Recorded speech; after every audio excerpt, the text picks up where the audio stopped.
This is ABC News Nightline. Reporting from Washington, Ed Koppel. Joining us live tonight is David Miscavige, whose formal title is Chairman of the Board of the Religious Technology Center, the organization which manages Dianetics and Scientology.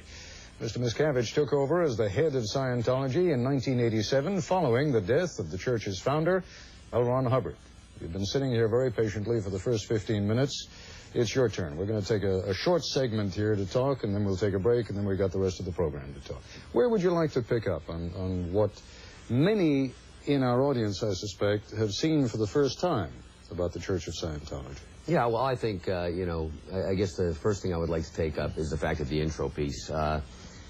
There's no question that there's some controversy surrounding Scientology, but if you want to look at what the real controversy is, there's been stories like this one that we saw here for the past 40 years, and yet during that time period, Scientology has continued to grow. In fact, it's 25 times larger today than it was in 1980. I would just like to take up a few of the falsehoods that are in there, because I think this explains a lot why you have the controversy. I don't know that Scientology lends itself so well to the press. In this instance, we did agree that we would have your correspondence come in, and in fact, he did have unlimited access to the church. But then you get a piece like this. For instance, something that isn't mentioned in there is that every single detractor on there is part of a religious hate group called Cult Awareness Network, and their sister group called American Family Foundation. Now, I don't know if you've heard of these people, but it's the same as the KKK would be with the blacks. I think if you interviewed a neo-Nazi and asked them to talk about the Jews, you would get a similar result to what you have here. The thing I find disingenuous is that it's not commented upon, and yet, in fact, your correspondent Forrest and Deanna Lee were aware of this fact. And not only that, that is the source of where they receive these people to talk to. They didn't find them randomly. If I may just interrupt for a moment, you realize there's a little bit of a problem in getting people to talk critically about the Church of Scientology, because quite frankly, they're scared. Oh, no. Well, I'm telling you, let me explain something to you. The most disingenuous thing is that you have those people. Now, let's not give the American public the wrong impression that these are people that randomly were pulled in from around the world and that they decide to talk against Scientology. Those people aren't scared, and they've been loudly speaking in the press. You showed me a book you had before this show that has many detractors. Same ones. So they're not really frightened. That's a good story. Actually, that wasn't a book. It was a collection of articles that has been written about you but the same and the people church. Quoted. No, what I was saying is the reason, perhaps, that we only hear from those folks is that there are a lot of other people who might be considered detractors of the church, and they, who do not belong to any organization, are quite frankly afraid to come out and speak. Well, I'm sorry. No, I'm sorry. That story doesn't hold water, because I'll tell you, from my perspective, the person getting harassed is myself and the church. Let me give you an example. We did make access possible for Forrest. That isn't to say that he took advantage of it, Ted. For instance, the subject of money comes up. It comes up routinely, and I'm sure we might bring it up later on in this show. But I, in fact, had the highest contributors of Scientology gathered up so that Forrest could interview them to ask them why they gave money to the church and how much they had. And believe me, it's larger figures than these people are talking about. He told me he didn't have time. I said, please, I mean, they're here. He said, no, I don't have time. I don't want to see them. I offered for him to go down to our church headquarters in Clearwater, Florida, where 2,000 parishioners are there at any given time from all over the world. In other words, he would get a cross-selection, people from Germany, England, California, Florida, Spain, Italy, you name it. Didn't want to go, didn't have time. So to represent also that this is what the church puts forth isn't so, here's what I find wrong, and here's what I find the common mistake the media makes. I can get you 100,000 Scientologists who will say unbelievably positive things about their church to every one you had on there. And I not only am upset about those people not being interviewed, they are too. And the funny thing about it, and why you find us not really being that willing to speak to the media, is because not just myself, any Scientologist will open up a paper, will watch this program, they're probably laughing right now, saying that isn't Scientology. That's what makes media. Media is controversy. I understand that.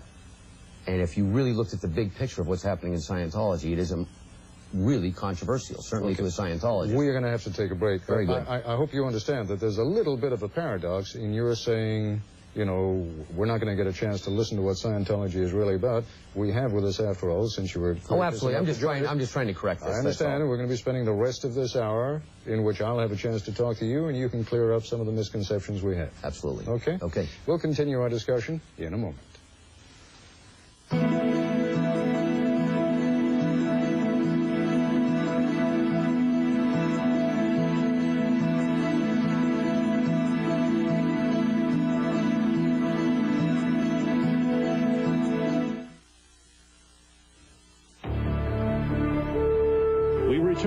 to a conversation with David Miscavige. Once again, Ted Koppel. I'd like to begin, Mr. Miscavige, with, I guess, the kind of broad question that perhaps folks at home may be asking themselves right now, but let me be the guinea pig for a moment. Mm-hmm. See if you can explain to me why I would want to be a Scientologist. Because you care about yourself and life itself. Scientology, the word means study of life, study of knowledge. And that's what it is. It takes up all areas of life itself.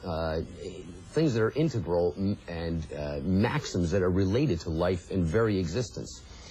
Let me give you an example. It's better if I take that because it is such a broad-ranging subject covering so many different areas. The subject of communication. This is something that major breakthroughs exist in Scientology. Being able to communicate around in the world around you. And I think everybody would agree that this is an important subject. Well, there's an actual formula for communication, which can be understood. You can drill on this formula of communication and learn to drill. But moreover, take the person who has trouble communicating, has, well, for some reason he can't, anxiety, whatever. I'll tell you what, let's stick with me, okay? So far in life, I haven't had a whole lot of trouble communicating. Now, see if you can communicate to me what it is that you're going to be able to do for me that makes me a better communicator. Well, in Scientology, you don't do anything for somebody else. Scientology is something that requires somebody's active participation. Then, fine. Certainly, let me explain something. I want to participate. I want to be active. Okay, what in your life, Ted, what in your life do you not feel is right that you would like handled? I feel perfectly comfortable with my life. I like my job. I'm happy with my family. I love my wife. I'm healthy. I'm perfectly content. That's why I'm asking you, what is it you can do for me? Well, number one, I would never try to talk you into that Scientology is for you. You see, that's the funny thing about this, is if I'm now going to give a sales pitch to you on Scientology, believe me, Scientology is valuable enough that it doesn't require any sales pitch. But let's look at it this way, then, what Scientology does. If you look out across the world today, you could say that if you take a person who's healthy, doing well, like yourself, you'd say that that person is normal, not a crazy, not somebody who's psychotic. You look at a wall and they call it an elephant. Would you agree with me on that? So far, I got no problem. And you can see people below that. Right. And crazy people, criminals, that I think society in general will look at and say that breed of person hasn't something quite right because they're not up to this level of personality. You can understand that. Well, we in Scientology are not, you see, all past attempts have been to bring man up to somebody's standard of what's normal. What we're trying to do in Scientology is take somebody from this higher level and move them up to greater ability. You see, we're interested in what about those folks down there? Well, yes, no, we don't ignore them, but my point is this. Scientology is there to help the able become more able. The guy who's going around, he's working, he's trying to make it. These people generally have something in their life that they would like to improve. And in any event, if you can increase that person's ability, the one who's chipping in, the one who's able, and bring him up higher, the sphere of influence that he affects in the world around him can be much greater, and he can get on and do better. Now, Mr. Miscavige, when you and I talked the first time, a few months ago, I said to you I was going to come after you on some of these issues. I am a cynic by nature. I guess that's why I like being a reporter. Mm-hmm. What you have described to me there fits perfectly with the image that I have of Scientology. Namely, you're interested in folks who are producing. Mm-hmm. Another way of saying that is you're interested in folks who've got money and who can pay to work their way up the Scientology ladder. That's where